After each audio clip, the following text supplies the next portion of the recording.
Yo, what's up, guys? I'm not sure which microphone I'm using.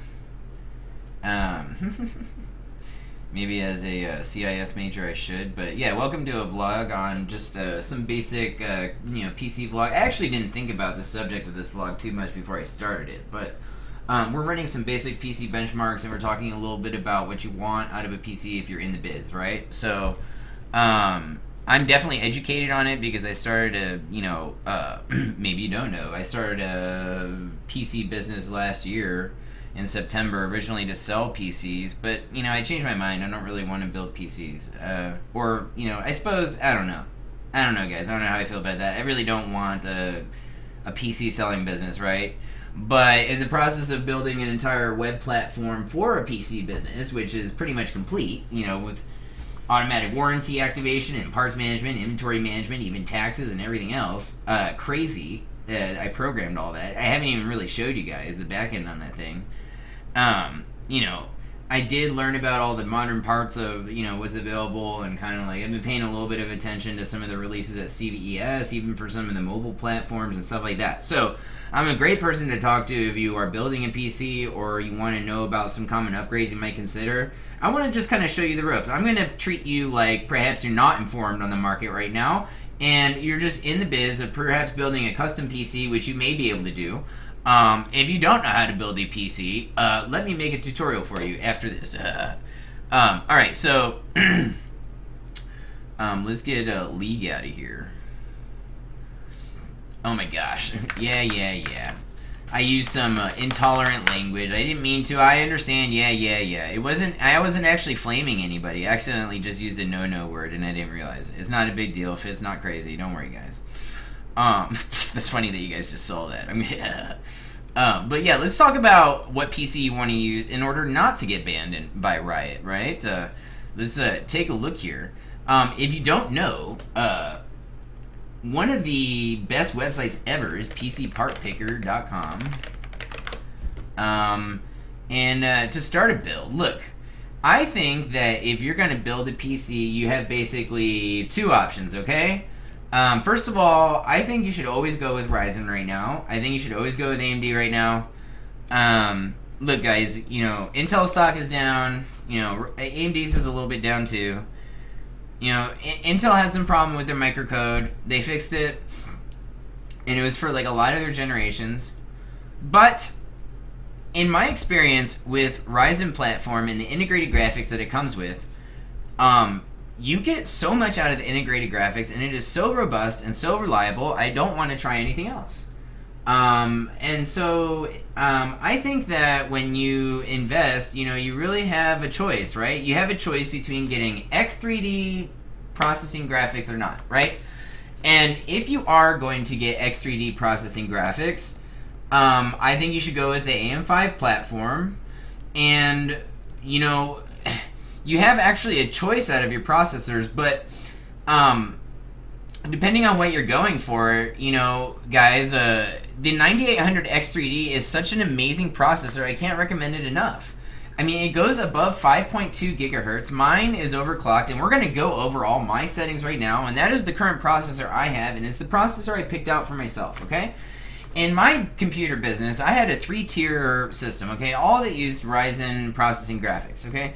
And the nice thing about this is if there's a problem with your graphics card or anything wrong, you can always distribute and offload your graphics processing to the processor you have inside already, right?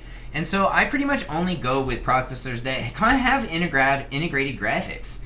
I like integrated graphics from AMD. I don't think you take a huge performance hit on your processor. You do have options for just having discrete processors where you do need a graphics card, like some of these. It does say here in the right column on PC Part Picker that, for example, this one, the 5600X, which is actually not a bad processor, doesn't have integrated graphics, right? It's lower wattage. I bet you it's really good at overclocking. Look, it goes all the way up to 4.6. But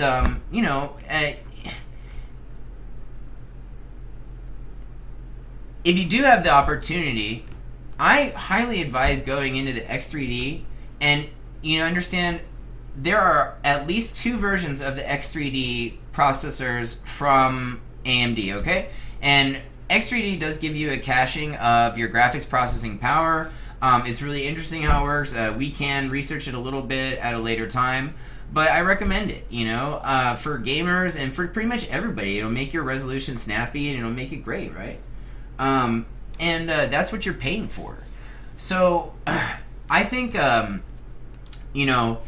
another really interesting feature about X3D, I don't know if you've done this research or not, is that actually if you have your display port plugged into your graphics card, your processor is still caching the graphics for your graphics processing, even though you're utilizing your graphics card, okay? So that's interesting, because to use your integrated graphics from an X3D processor or any integrated graphics processor, you have the option of plugging directly into the motherboard, right? On a computer, on a desktop. Whereas if you plug into the graphics card, the discrete graphics card, then you're using that processing, right? But if you, for example, in that scenario, if you're plugged into your graphics card, you still get the advantage of the X3D caching, okay? Even though you're plugged into your graphics card. Cool, guys. Very cool. So when you are paying for an X3D processor, it's automatically more expensive and it limits your options, okay? So, look, guys, if you're all about the core count, then you're automatically going to be going with the 9950 X3D. And then if you want raw processing power and just a beast of a processor, all around amazing, guys, just go with the 9800 X3D. You will not be let down. And we're going to show you why in just a second. The performance is amazing, guys. And part of the reason I'm getting the performance that I am out of this processor is, number one, I have amazing RAM, and I also have a capable motherboard. It's not overkill. It's reasonably priced at $200 to $300. I think my motherboard is going for $230 right now. Not that expensive, right? Especially compared to how expensive the processor is. The processor is $480 right now, which is apparently it's available and it's going for a good price. So that's not bad. Now, I really wouldn't recommend any other X3D processors besides the 9800 X3D or the other one, the high core count one, the 9950 X3D. If you're in the biz, if you're getting yourself your own desktop, I would advise either getting the 9800 X3D. Definitely don't get the 7800. Cough up the extra money for the 9800. If you're already spending $410 on a processor, do not go with the 7800 X3D. Get the 9800 X3D for sure. Don't settle for less there. Absolutely not. And then, the 5700 X3D, both the 5700 X3D, all the X3D processors, I think are amazing. But, I've isolated, no way. Just anything but the 9800 X3D or the 9950 X3D, especially since these two are close in price. Okay? And then if you're not going with an X3D processor, why is that? Are you trying to spend a certain amount on a processor? That means to me that you're trying to spend less than $200 on a processor, right? So if that's the case, okay, if you really are spending less than $200 on a processor, then I advise that you actually go with the AM4 platform. I don't even think that you should get I think you should go with the AM4 platform for Ryzen and get a 5600 GT processor. It's $121. It goes all the way up to 4.6 gigahertz, and it's super low wattage. And you're already trying to save money, right? So maybe you have a graphics card or something to slap in there. Look, if you put a good graphics card, slap it in with this old architecture on Zen 3, even though you can get some, the RAM is going to be outclassed by the modern architecture. But look, you're already skimping on the processor, so look, you might as well miss out on the benefits of the DDR5 as well, and just use the best graphics card you can, and go ahead and just get a super cheap computer. You understand, you can build a computer using this processor for around $500, and I will show you how right now. And it will be capable of playing League of Legends, and it can do everything you've ever really wanted, right? Look at this, guys. This is a Ryzen 5600 GT, okay, with the best cooler on the market. That's an air cooler, okay. You could get a water cooler for a similar price. This is a capable motherboard, okay. It happens to be maybe micro ATX, which is kind of fun. It's not an ATX full-size motherboard, but it's a little smaller, maybe a little more expensive. But it's capable, okay? That's all that really matters out of a motherboard. Perhaps you want Wi-Fi, maybe it has some Bluetooth mixed in, and capability for PCIe lanes, and perhaps the RAM. And look, this is some, a little bit above speed RAM for the AM4 platform. And look, it's going to be super stable at low cast latency at some 4,000 megahertz, which is nice, okay? And it's only $50. So then you have a PC case that's actually way overpriced. The case is way off there. The Thermaltake Core P3 is actually, let's see, you don't want the Pro version for this case. Oh, they don't even have the P3 available. What on earth, you guys? Why is the P3 out of stock? Let's see, is red available? No. White's going for cheaper because it's actually available. So, guys, if you did get this case, it is the coolest case on the market, in my opinion, and it seems extremely unavailable right now. That's a little crazy, guys. The Pro version with USB-C capability is actually available instead. Look, this motherboard cannot support the header of that, right? So you would need an adapter and all that. So my little case recommendation is not going to follow through here, guys. I'm so sorry. I didn't know that Thermaltake had limited availability right now, guys. That's crazy to me. That's actually concerning because, that's the only case I build in. I have a couple over there. I guess if I wanted to make some money, I could sell it on eBay or something, right, guys? But, let's just select a standard PC case. Here's a Fractal or whatever. I do like Fractal design. I'm a person of specific taste, so we're going to go with Thermaltake, okay, again. It looks like there's some availability for some of their other super cool cases, so... I like the View, for example. That's a really cool one. Look, this one... maybe I don't like the View. Hang on. Oh, yeah, I do. The View 270 is really cool to me. Alright, and it's $80. Let's go with that. Oh. Has an incompatibility? What happened? Oh, it's another, it's a current gen. Okay. So, let's pick the right case. We want to pick a good case for our computer here.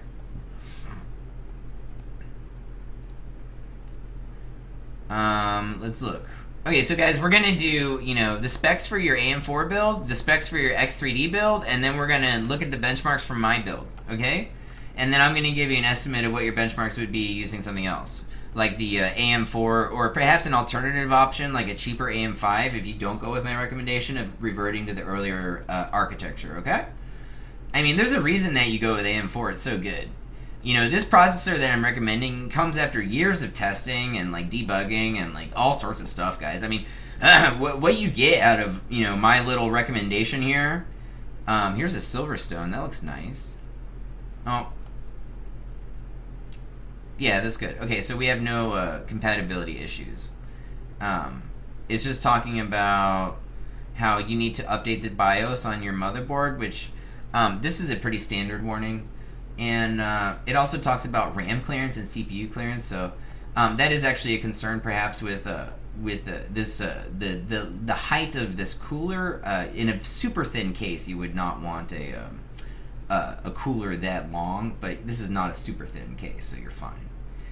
There's no issues, and it just doesn't know. And then so we have a power supply here that's not available either.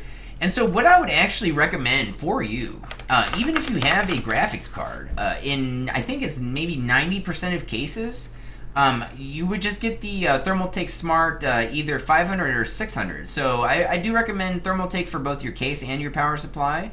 Look how high these ratings are, guys, these power supplies last, and they deliver, and they do well, and they don't cause voltage drooping, and they're good. If you're overclocking a high-end CPU, yeah, you'll experience voltage droop, and you'll wish that you had a better power supply, but, in fact, you can easily overclock a processor like this using a Thermaltake Smart, and it's going to do a really good job, guys. I do it all the time. So you get a lot out of this. You get a power, dude. And then, the cost of this operating system, guys, I mean, you can get your operating system from anywhere, right? You can do an unactivated version of Windows, or you can, get Windows from other places. But, the recommended price of Windows is $100. But look, I'm talking about just building you guys your PC. Here you go. Here's your $500 PC. It looks like, this is all available from Amazon. So if you're an Amazon Prime member, United States person, or if you're outside of the United States, you can actually still source a lot of these parts and the equivalents of them. If you're outside the United States, perhaps you'd have an issue getting this case. So, everything else you should be able to acquire. The thermal tank, the motherboard, the Gigabyte motherboard should be available super internationally. A Noctua I don't know about, but AMD obviously you're going to need that. So if you guys have an issue sourcing these parts, I bet you the case you might have an issue with. That specific, the Silverstone, sometimes people have limited availability. I know people do. I just know it because it's hard to get it sometimes in the United States as well. And selection availability is always different at different times for Americans as well as other countries. Americans have a lot of access, but sometimes our availability, in the world of tech, sometimes we just experienced it just now. Those Thermaltake P3 cases are not available right now, right? Just the Pro version, which isn't even that compatible, right? You don't want to go down the road of getting adapters or anything like that out of a new build. So I would advise against that as well. You want the original manufacturer's, copper, the connections, right?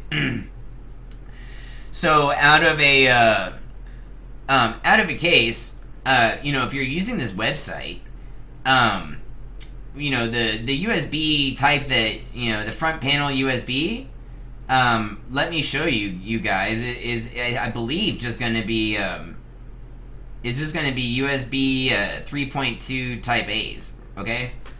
So you would just look for a case like that. So let's just pick, this Fantech should be available internationally, I believe, in a lot of places. Look, no issues there, okay? And it's a little cheaper, under $500.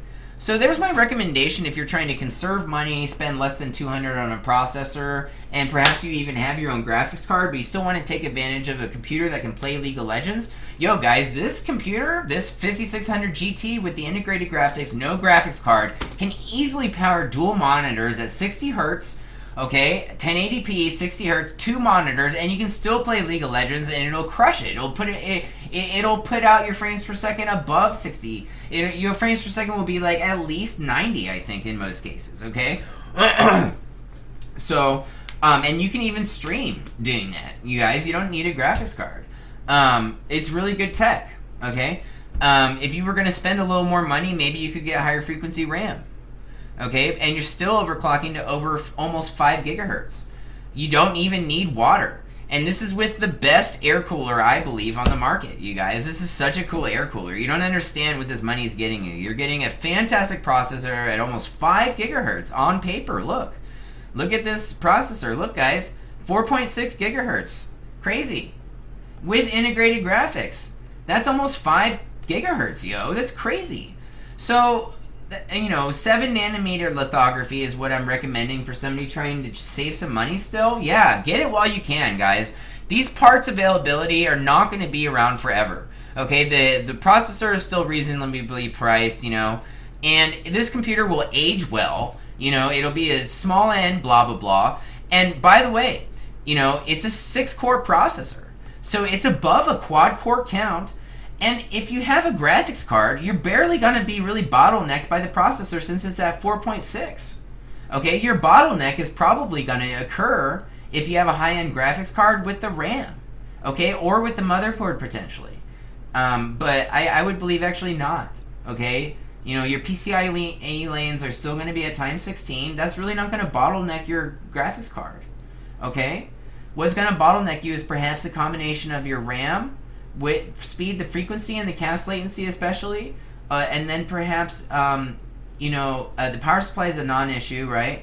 Because this has such limited power draw that 100% of this power gets to go to your processor. So what's the max power draw of a 5090?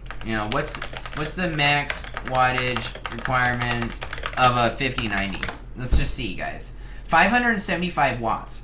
So that means that basically, guys, if you don't have a 5090, or I guess a 4090 in some, well, let's look at the 4090. Let's look at it. You know? So if you don't have a 4090 or a 5090, you're pretty much okay. And even if you have a 4090, you might be okay with this setup. You would be using a high percentage of your power supply, which is actually a good thing. I don't know if you guys know that or not. Your power supplies operate at a maximum efficiency when you're accommodating a lot of your power draw between 50, there's different ratings. It's 50, like 70 and 90%. Let's look it up. What are the different rating efficiencies? So you actually don't want the most capable power supply. Okay? What you actually want to match your you know, guarantees a minimum of efficiency at 20, 50, 80%, and 100% load. And I would actually ignore this 20% load and try to target 50% when you're using it, or you can even be at 80% or 90%. Now, an 80 plus standard, I mean, what type of power supply is this one that I'm recommending you guys? It's an 80 plus. So, you know, and is it bronze, I believe? I don't know, guys. I believe it's 80 plus standard. It might be bronze. Let's look. Perhaps I don't know. I believe it's just 80 plus standard, okay, guys? So you might actually just want to target 80% usage of, or 100% usage. Do you understand? And that's where guaranteed efficiency is, okay? So target those areas. If you're going to use 20%, try and target 20% for your average use. And if you need to, just go on Amazon, or you can actually. This is really the only way to know, is to just get a watt meter that you plug into an outlet and just I'm not recommending this one or anything, but just witness how much watts you draw from your computer when you're just chilling on it. Look how much watts you pull on it when you play League of Legends. Look how much watts you pull on it when you surf the internet. Look at the average use time that you have. So average it out and then say to yourself, well, I'm either targeting to use 20%, 90%, or 50% of my power draw, or 80 if you're on 80 plus bronze, or 80 plus or 80 plus bronze. And then the rest of the time it looks like you're going for the near 90% efficiency, right? So, I say do that, either. And then, by the way, power supplies, can actually draw a little bit more than they're rated for. I don't know if you guys know that, but, typically if you actually exceed the rated wattage of a power supply, it's a non-issue. It should be in a decent one. And by the way, these Thermaltake cheapos, yeah, they're $30, but they're good power supplies, man. They don't fry your stuff, and they can accommodate. They can do it, man. I've tested these things with watt meters and whatever else. I mean, they're good. They're impressive, I think. For the amount of money they save Americans, and for what you need, as somebody spending $500 on a computer, buy this one. Even if you have a similar, and most people don't have a 4090 or a 5090, right? If you just have one sitting around, okay. Most people don't. Those are expensive. So, and if you don't have those graphics cards, then this is the recommended setup I have for this. Yeah, your power supply will be able to accommodate if you don't have, the most high-end NVIDIA card. Okay? So, and that's what I would recommend for a graphics card, by the way, if you were in the biz. Yeah, get an NVIDIA card. Okay, so now let's look at, how long is this vid so far? 23 minutes? Okay. And then let's look at the 9800X 3D build, okay? This is what I recommend for somebody that is looking to spend more than $200 on a processor, trying to save up for their 9800X 3D. It is such a good iteration of a processor. There are 2 iterations of the X3D technology.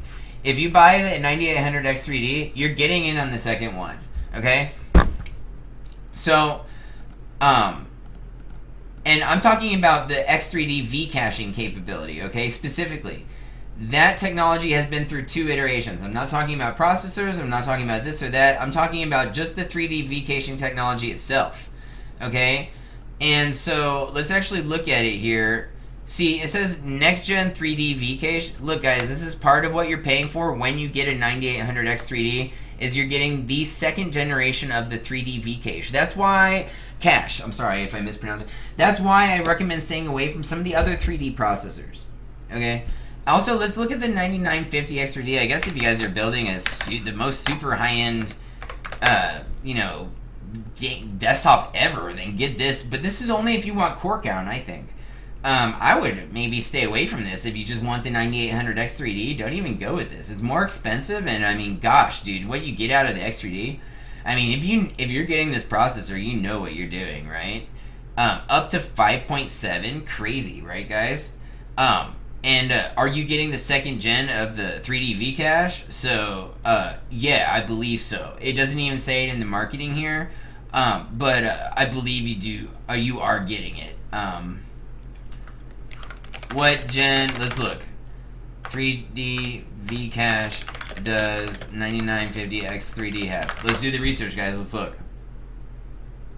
Okay, so like I said, the 9950X 3D does have the second generation 3D V cache, so that is a candidate for a new high-end desktop, guys. So whether you're going down that route or the 9800X 3D, depends on whether you want higher core count, which means that you're taking advantage of multi-core utilization rigs, which means specifically that you're doing a lot of multitasking and using programs that actually use high core counts, like, I don't know, software production, like freaking music production, video editing, in combination with having 1,000 tabs open on Chrome, you guys. Yeah, and more. So, okay, fine.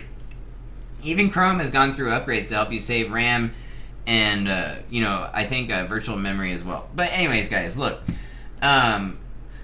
If you are going to get an air cooler, or even if you're going to get a cooler at all, guys, I recommend the Noctua, okay? U12A is so epic, bro. It looks amazing and is amazing. Unless you're about water for some reason, definitely get this, guys. It is so incredible. Just to show you a look at it, man, do you think that's impressive? It's the perfect cooler, guys. It does an incredible job. It's just so good. It's worth every penny. Super expensive, by the way. So good luck with that. And I've selected a Crosshair Hero because I'm an Asus ROG fan. I think if you're going to get a new motherboard, you can compare all the brands, guys, but I mean, I like Asus ROG. I mean, what else do you guys, I mean, if you want to save money, you can go with MSI. They're super nice to me. They have a lot of features and they save you money, Another candidate, I think, for motherboards, if you don't want to spend the extra $20 to $50 to $120 for an Asus ROG, is, and you can get Asus ROG for cheap, like I said, is, ASRock. I think ASRock is great. I've actually had issues with ASRock motherboards before, but I still think they're worth it because they're so amazing. So, yeah, those three are really my recommended brands for motherboards. I try to stay away from Gigabyte, Gigabytes are only if you're trying to save money and it's really durable and accommodates all your features. I recommended a Gigabyte board for the AM4. And the reason is because you don't need a high-end motherboard, right? Okay? To get a lot of the features you need, right? What do you actually need out of a motherboard? What you need out of a motherboard is to be able to support the capabilities of your CPU, GPU, and RAM. That's it, guys. Now, if you're going to have a 9800X 3D, then you definitely should be spending the extra money and stay away from Gigabyte and pick up, I mean, you can get Gigabyte Aorus, which is like their high-end stuff, but I don't like it. Just look at it. I don't know. I'm sorry, guys. This is, my recommendations for you. I care about my viewers and stuff, and I've done the testing for you. I don't want you to, go down the route that, Fitz done before. Look, if you want to get a high-end desktop from Gigabyte, fine, go for it, guys. But, and their software is actually good compared to other motherboard software. Asus motherboard software sucks. Okay, if you use the software for Gigabyte, it actually makes sense and is good. A lot of times the software for Asus sucks, you guys. And there's been horrible reports about warranty, about this and that. But look, guys, in the end, it's just about what makes you happy. The aesthetics and the name and the brand and the features all combined with the price and the experience. I prefer Asus ROG. I don't know. If you needed a warranty, then I suppose you're screwed in some cases. If you need a real, reliable kind of I don't know, sensible software, Asus doesn't really make it. They have Armory Crate, which kind of seems stupid and is buggy with the lights, and I think the Gigabyte software and MSI software like Afterburner, all a lot of those softwares make more sense than the Asus software overall. You guys, I just want you to know that. And the upgrade software for these motherboard manufacturers sometimes looks more professional with other manufacturers than others. Okay? So, I just want to point that out. But that doesn't necessarily overrule my taste, and I like Asus ROG. Whatever, guys. I know there's problems with Asus. I know there's problems with this and that. I know there's problems with Razer, which I'm a fanatic of. You're lucky if you have a good device from Razer that doesn't have hardware problems after, 5 years, because some of their devices do have hardware problems. But you know what? It's so nice to have that I like it while I have it, and I still sign up for it. Right? Okay? It's all about what makes you happy. If the aesthetics of this make you happy and you're willing to change, you're willing to pay for that, fine, guys, fine. But those are my recommendations overall. They just came out with a new Hero motherboard that looks amazing, and this is not it. So, you do have a lot of selection when it comes to it, okay? And you get so many features, and the RGB is so incredible on this Asus ROG, and the metal behind the design and the durability is second to none. It's so good. It's so nice, you guys. You really get what you pay for. So, you cough up extra millions of dollars for a motherboard. If you're going to spend a lot of money on a certain element of your build, guys, yes, definitely get the amazing motherboard.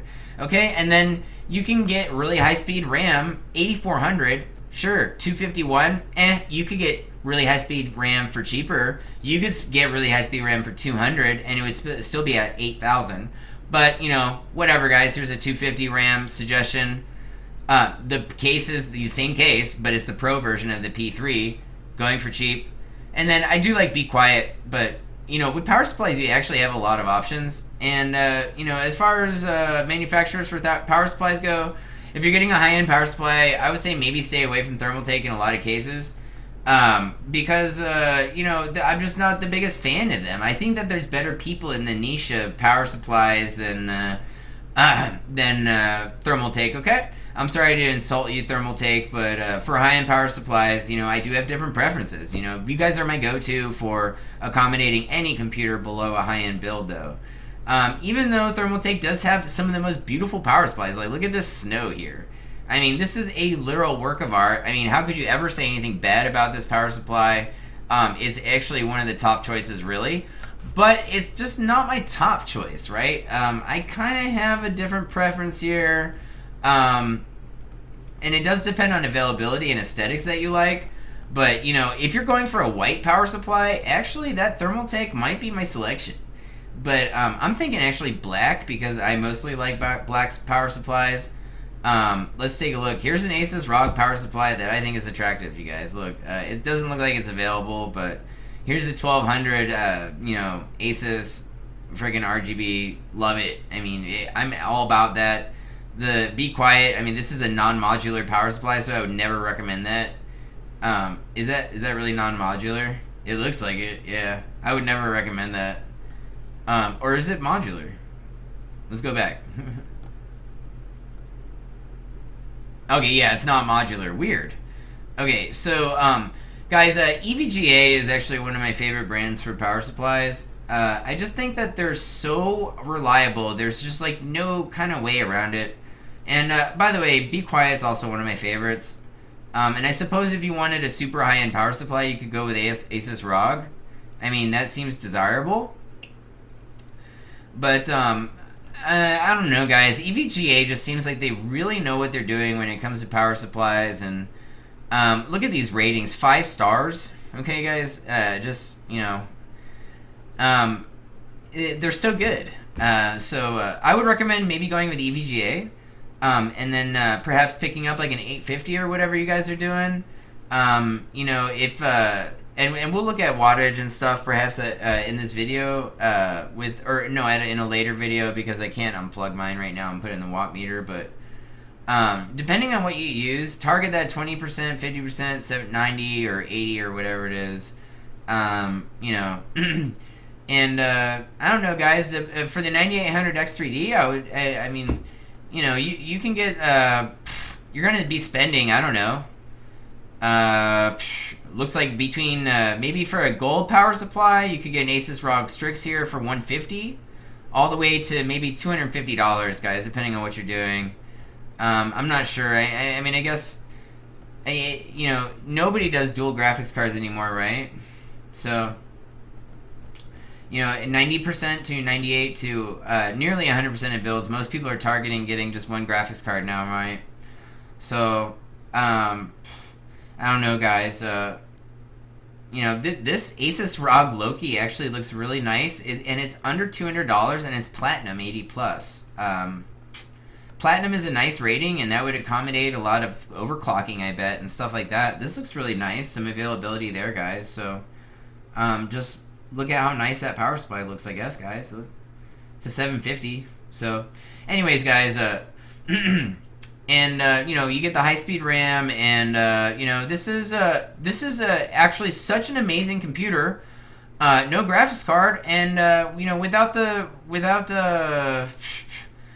Windows, you know, it's costing about $1,850. Okay, because we don't have the cost of the power supply in there, and the power supply is $150, and you take out the OS, that's only $50 more than what we're looking at, or $40. So you're looking at spending $1,850 for a brand new, super high-end computer that can crush, and we're going to show you the performance of it right now, okay? This is going to be fun.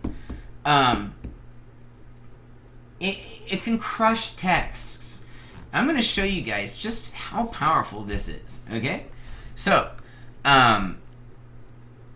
look, guys, and you can actually save a gazillion dollars by just getting a different motherboard, okay? Because I have a what I have is actually the X870 Asus gaming Asus X870 gaming Wi-Fi, $300. So you can get like one of the most incredible machines for just actually around $1,500. Okay. $1,500 is getting you so much in the market right now, guys. So much. And I'm about to show you how. All right, ready? So, I have some hardware monitoring system here. I'm going to show you guys what I have. I'm making this really simple for you. Look. So, my CPU is the 9800X3D. It's 4 nanometer technology. Right now, it's at 5.3 gigahertz because it's overclocked. And it's constantly at that speed with all cores, okay? And I have my thing on air, by the way, okay? I don't even have it on water, and it's fine overclocked. Because I'm using Noctua, okay? Graphics interface, PCI Express 4.0. That's pretty bad. I'm just kidding, guys. We're fine. 16 is times 16. So, oh yeah, it's at times 4, but we have other graphics too, right? I don't know. DRAM 4,000. This is times 2, so that's actually at 8,000. So my RAM is at 8,000 megahertz, guys. That's super fast. The cache latency is at 42, which is like whatever. It's okay. Or no, it's at 40. Excuse me, it's at 40.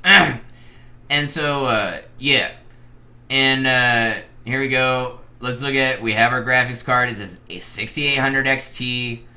It's at 16 gigabytes virtual memory. And it says it's 264 watts, right? So we have a Be Quiet, you know, Dark Power 13 power supply. I think it's an 850 watt. So I'm running at about 20% passively between my processor and my graphics card, okay? Now, let's just, for you guys that know this stuff, let's just actually show you the capability of this processor compared to some of these other ones, okay? Let me go through my archive here. Where am I at? Benchmark software. Okay, so we're gonna bust open Cinebench, and I want to share with you guys something else, okay? 2 of my NVMe drives, I have some access to storage, okay, guys? I have 2 NVMe drives that are Gen 5. Each of them run at about 14 gigabytes a second read-write, right?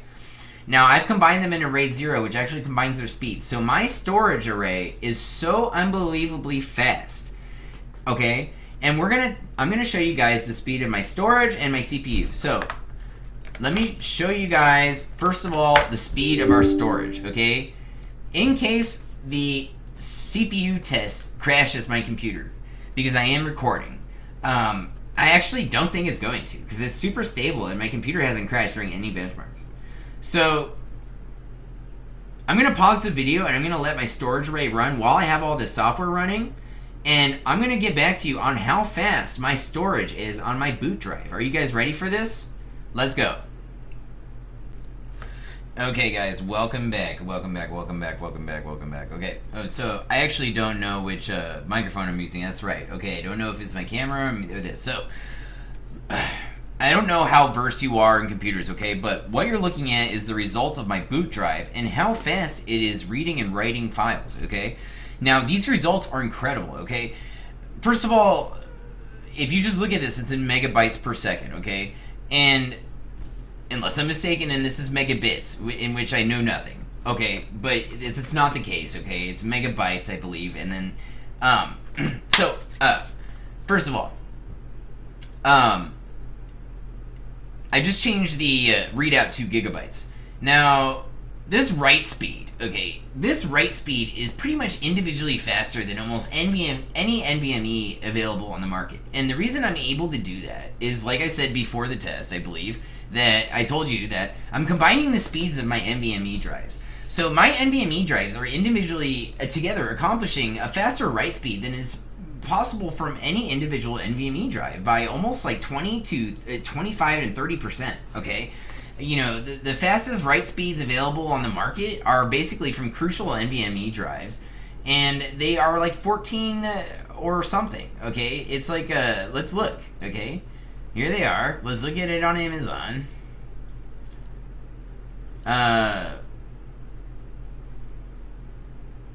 T705s, I believe, would be the fastest. Let's see how fast they are. Up to 13.6 megabytes per second. Okay, and that's for the reads. Okay, for the writes, it's only at 10,000 megabytes per second. Okay, now these are the drives that we're using. And so, do you see that for certain level files, we're actually writing almost twice as fast as capable? So that's actually insane, you guys. Look at our IOPS, okay?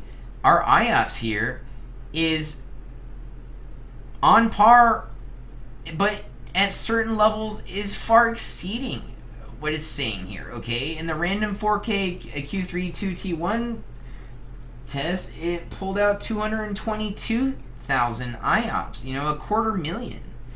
So this thing is actually insane, okay?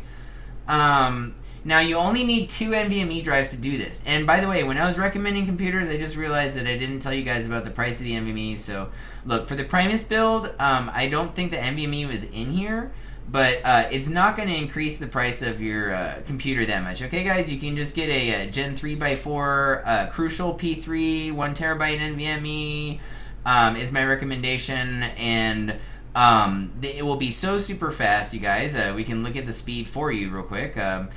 You know, 3.5 gigabytes a second. You know, so that's pretty good. So that's sequential reads. You know, you're gonna have a good drive and all that, everything you need. But you know, for me, guys, you know, having a super high-end system involves upgrading your storage. And then my recommendation for you is to buy a 1 terabyte hard drive for $30 off of Amazon, okay? Here's one for $40. It's a WD 1 terabyte, and it's $40, okay? So what you should do is you should get yourself an NVMe and then get a 1 terabyte hard drive and get a SATA hard drive. And then what you can do on the low end, on the, you know, if you're getting the $500 build, then yeah, just slap an NVMe in there, and then if you want, buy yourself a hard drive, and you'll have a lot of storage. Or you can, you know, in some cases, perhaps get a different motherboard. Well, actually, no. I wouldn't recommend that for the lower build. Don't do NVMe RAID. I would actually avoid it.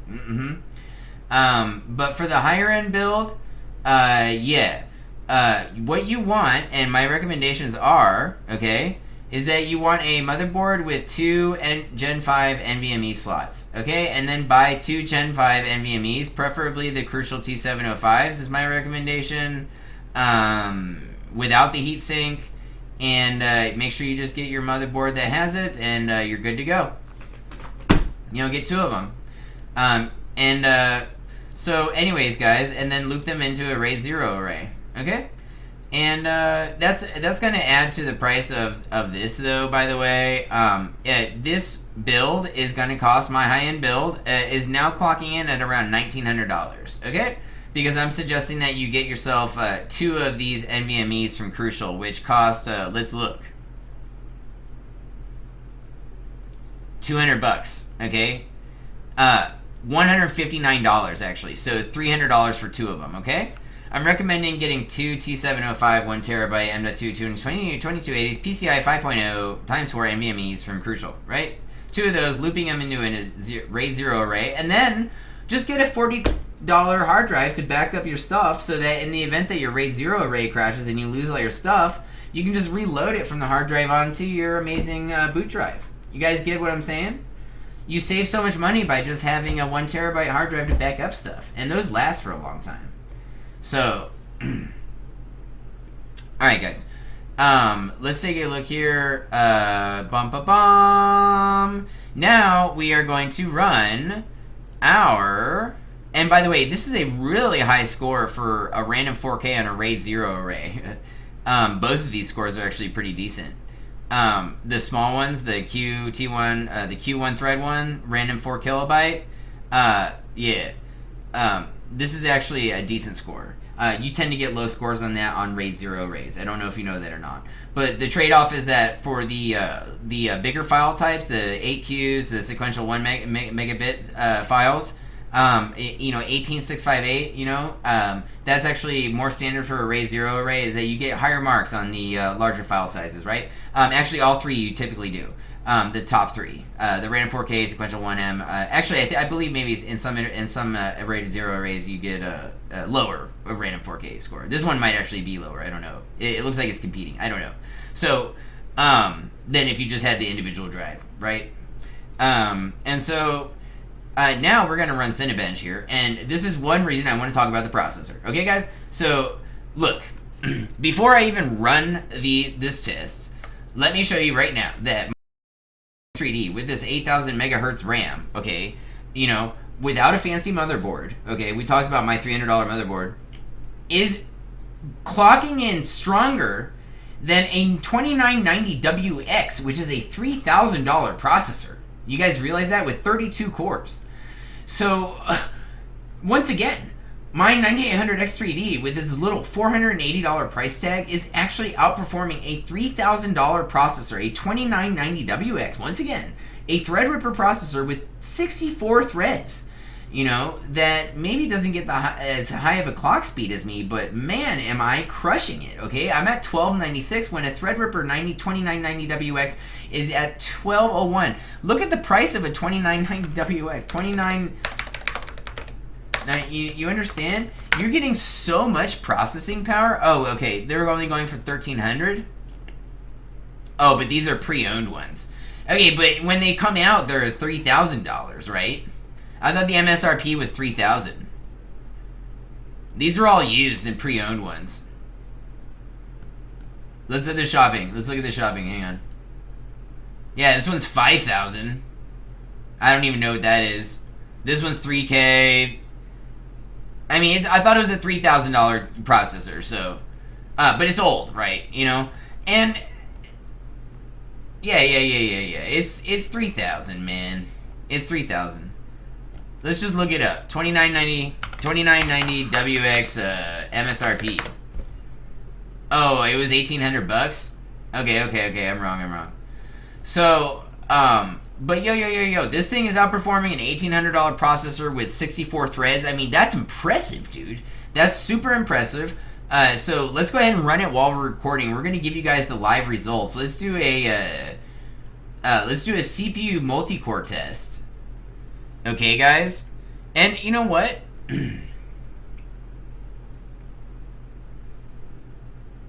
It's gonna take 10 minutes. You know, let's pause the recording while it's doing this. I mean, my CPU is gonna be at 100% during all this. Just imagine what this is doing to my computer, man. I mean, right now my CPU temperature is clocking in 80 degrees. Will it crash my computer? Guys, if I have a problem with my recording software and it's not robust enough, then yes. But other than that, it should not. I should maybe get a very low score, but I bet you anything it's actually going to get a disgustingly good score. So I'm going to go ahead and pause this recording and let it just run out. A lot of times the score in the beginning is not indicative of its late game score, so we're going to let it play out and see what score we get for you guys live. Yeah, crazy, you guys. You know, my CPU is just chilling at 100%. It's basically asleep, okay? The GPU on my CPU is 50 degrees, okay? And the CPU high temp TCTL is at 85.8 degrees. And I want to point out, I'm recording it on 3 monitors at 165 hertz at 1440p, all of them, okay? With XSplit, okay, at 1440p, at 60 FPS, okay, while running the benchmark software, okay, and it's on air. It's not even on water. Do you guys see why I say you don't need water? Okay, and my stuff is basically asleep, okay, even though the CPU is at 100%. I don't even hear it operating right now because I have a Be Quiet power supply, and I have a Noctua fan cooler, and my CPU is not even at TJ Max. It's only at 85 degrees Celsius. So this is actually insane performance. And I'm recording right now. This is blowing my mind, you guys. So yeah, take my recommendations maybe, right? You know, I am informed on the market right now. There's some new stuff coming out, I know. Even some stuff maybe you might want to save up your money for. But you guys are seeing all of this right now. I mean, I will show you proof. Look at my XSplit recording down here. Do you see this in the bottom left? Look, I mean, CPU utilization 100%, dude. Look, guys, here. Look at this. This is the temperature of the hottest part of my processor. Is only sitting at 85°C. Look, okay. Here's the temperature of my GPU. Okay, 51°C, and this is of the processor. Okay, and then here's the GPU temperature of the discrete GPU, which isn't really being used, which is at 43 degrees. And meanwhile, freaking Cinebench is going crazy in the background. Look at this. Yeah, right, guys? Okay, so this is absolute performance, okay? And I'm going to show you guys more, but I mean, let me actually pause this recording. Oh, and by the way, I want to point out, you know, we do have our Shinjuku drive, you know, test that we did here. We actually we almost got to 19 gigabytes per second writes. Okay, we were at 18.8 gigabytes. I coded it so that the comma for thousands for the write rates for this is an equals. So when it says 18 equals 817.757, it is actually a comma. Yeah. So that's 18.8 gigabytes, right? Even faster than 18.817 gigabytes. Okay, per second write rates. Crazy, you guys. Crazy. Why would you want that? Well, it increases the overall efficacy of your system. Okay, hang on. Before we crash everything, right? Are we still recording? Here we go, guys. Insane. And I want to point out that we're recording in such a high quality, you guys. And I don't even have a banging graphics card. My 6800 XT or whatever this thing is called is not that amazing. It's just, I mean, I guess it is. It's doing so well. But it's not a high-end, super high-end graphics card. Absolutely not. So, you know, this is incredible performance.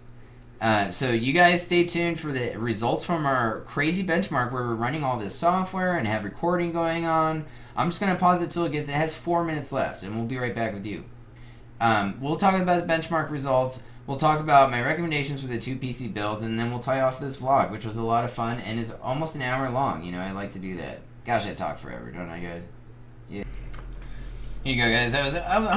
I'm back. I'm hoping to finish up this benchmark with you guys here, right? I mean, it's past the time that it's elapsed by minutes, okay? And it's just like talking about finishing rendering. So I think it's doing its last pass right now. These last little squares. And I know it's kind of trippy to see my broadcasting software on the screen. I normally don't put it there a lot, but I want you guys to see, you know, look, 1440p, 60 frames per second recording, okay? The discrete graphics card says it's at 80% utilization. The CPU's at 80%, just dropped off all the way because Cinebench is finally done, okay? So look, we did not beat the 2990WX 32-core processor. We were just 80 points exactly shy of it while doing all of this, okay, guys? That's completely insane, all right? So yes, I recommend the 9800X3D. Yes, it crushes tasks. Yes, you can do this stuff on air, and you don't even need water. And guess what's so nice about air? It's robust. As long as you use those dusters I showed you in that laptop video, dude, your Noctua air cooler should last till you die, yo, shouldn't it? Maybe you'd have to replace the PWM fans, but the rest of it is a hunk of metal, yo. And so, it's so robust. I'm going to show you guys the system that just performed the amazing feats that you just saw, okay? The 20 gigabyte write speeds, okay, that are up on your screen right now. You know, here's actually before... Oh, did I close the hardware readout? Oh, I'm sad. My hardware info 64. Oh, here it is. Look, guys. All of that just happened with the processor not even getting into 90 degrees Celsius. Isn't that impressive to you? That's impressive to me. That's super impressive. Right now it's just sitting around at 50C after that exhaustive task. It's still cooling off. In fact, I can't even hear this cooler when it's running at 100%.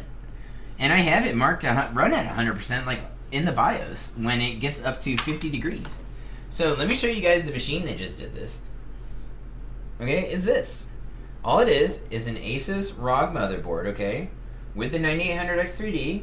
It has an average graphics card from AMD, kind of a budget saver one. It has the high-end cooler from Noctua, I recommend, the DH12 or whatever it was, 9800X3D that we talked about, and the 8000 megahertz RAM, okay, from G-Skill, which I love, and it has a lifetime warranty. So, in the Thermaltake Core P3 case, Pro, tempered glass edition, and it didn't make a sound, you guys.